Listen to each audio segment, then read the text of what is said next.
Viral di media sosial mengenai aksi beberapa pria yang menuangkan air panas ke dalam kolam renang.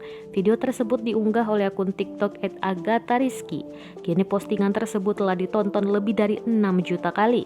Saat dihubungi oleh tribunnews.com Jumat 29 Januari 2021, pemilik nama lengkap Agatharizky bersedia menceritakan postingannya tersebut. Ia menceritakan bahwa video tersebut dibuat di salah satu villa di Puncak Bogor. Diketahui, Agatha dan teman-temannya datang ke villa tersebut untuk merayakan acara ulang tahunnya. Acara tersebut dihadiri oleh teman-temannya yang berjumlah 12 orang. Agatha menjelaskan bahwa teman-temannya tersebut ialah teman-teman di kampungnya. Ia mengungkapkan teman-temannya itu tidak memiliki kesamaan usia dengan dirinya. Saat ditanya mengenai kebenaran dari cerita video tersebut, ia membenarkan. Agatha menceritakan bahwa teman-temannya tersebut perlu memasak air panas sebanyak 4 kali dan saling bergantian dalam menuangkan air itu ke dalam kolam renang. Air panas tersebut dimasak pada panci yang berasal dari villa. Ia mengungkapkan hal itu dilakukan berdasarkan inisiatif bersama.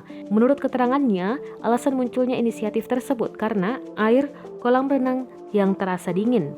Menurut keterangan Agatha bahwa saat aksi mereka berlangsung tidak ada pengunjung lain yang ada di sekitar lingkungan kolam renang tersebut.